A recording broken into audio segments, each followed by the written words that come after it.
Ever like prayer is kind of like checking things off a to-do list, Yeah. instead of like a real chat. Yeah, like you're just going through the motions, not really feeling it. Exactly. And I'm sure we've all been there, right? Yeah. But then I came across this talk, and wow, it really made me rethink things. What's really interesting is it wasn't like a big sermon or anything. It was actually Susan H. Porter. She's the primary general president, right? Right. And she was talking to a global audience, could get this, of children. Millions of kids around the world all tuned in to hear about prayer. It's kind of mind-blowing when you think about it. It really is.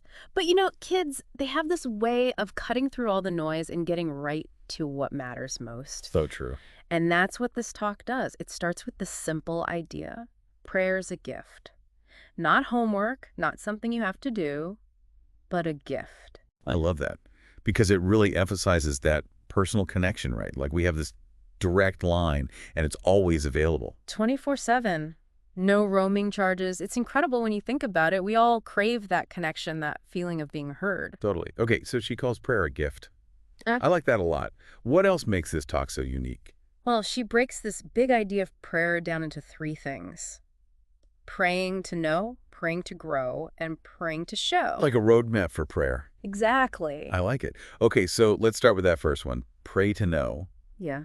And it made me think of that children's song, Heavenly Father, Are You Really There? Oh, I love that song. It's a classic, right? Yeah. And we've probably all asked that question at some point in our lives.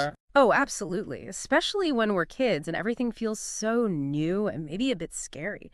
But what I find fascinating is that the talk doesn't just stop at the question. It digs into how we actually recognize the answers. Because it's not always this big booming voice from the heavens. Right. Sometimes it's a feeling you get or a thought that pops into your head at just the right time. It's about being open and paying attention to those little nudges. Yes. Like in that story, she shares about Ashley on the playground, remember? Oh, yeah. She's feeling alone, so she prays. And she doesn't even ask for anything specific, just that feeling of connection. And then bam, she makes a new friend. Exactly. It's such a simple story, but it shows how powerful even a simple prayer can be. We don't always need the words. Just reaching out can bring comfort and that sense of connection. It's a good reminder that Heavenly Father is aware of us, even in those everyday moments. Absolutely. And that story also highlights another important point from the talk. Sometimes we get stuck asking, why is this happening? Right. When a better question might be, what can I do about it? Oh, I like that. Because it shifts our mindset, right? Instead of feeling stuck, we feel empowered to find solutions. Exactly. It's about taking ownership, right? Yeah. Seeking guidance, but also being willing to act on it. Exactly. And that leads us perfectly to our next topic, pray to grow. Because when we seek knowledge and understanding, it naturally leads to personal growth, doesn't it? It's like this natural progression. We want to be better versions of ourselves, and prayer can help us get there. Absolutely. And I love how this talk emphasizes that growth isn't some far-off destination. It's a journey we're all on, right?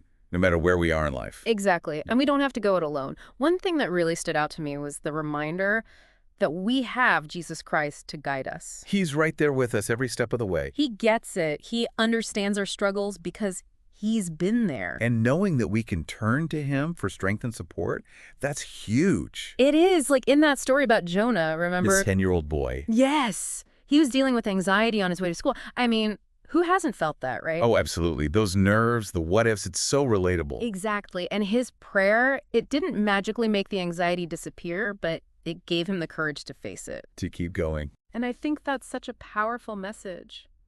It's okay to feel those things, but we don't have to let them control us. We have that connection to something bigger than ourselves to help us through those tough moments. And the talk encourages us to be specific in those prayers for growth, too. Oh, yeah. It's not just about being better. It's about pinpointing those areas where we want to improve. Exactly. Like maybe it's being more patient or learning a new skill or even overcoming a fear. It's about identifying that destination, that specific area where we want to grow. And then prayer becomes the compass that guides us there. It's like having a map and a compass, right? You know where you want to go, and prayer helps you stay on course. Exactly. And that brings us to the final piece of the puzzle, pray to show. Which kind of builds on the first two, don't you think? It does. We gain knowledge, we grow, and then we're driven to share that growth with others. It's about recognizing that prayer isn't just about us and what we need. but about reflecting God's love in our interactions with other people. And it doesn't have to be some big grand gesture either. Right? The talk really highlights how powerful those everyday moments can be. You know, a kind word, being a good listener, offering a helping hand, those simple acts of service can make a world of difference. It's so true. It reminded me of the story President Porter shared about her own father. She prayed for years for him to join the church. That story always gets to me. Talk about perseverance and faith. But what struck me most was how those prayers, even though they didn't lead to her father joining the church while he was alive, they still shaped her journey. I love that point because she talks about how praying for him helped her focus on being a better example, on strengthening her own testimony. Exactly. And that's what ultimately prepared her to help her father receive those blessings later on, even after he passed away. It reminds us that sometimes the answer to our prayers isn't about changing someone else, but about our own growth and understanding along the way.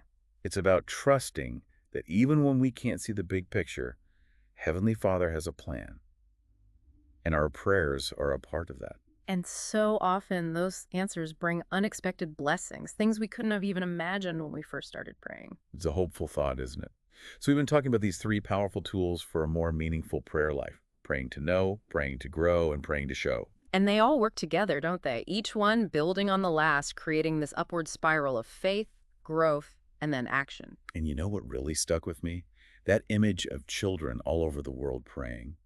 Millions of voices uniting in prayer. It makes you wonder about the impact those prayers have, the collective power they unleash. It's an incredible thought. Imagine if we all embraced the gift of prayer a little more fully. What kind of change could we create in ourselves and our communities, even in the world? It's a powerful question, and one worth thinking about.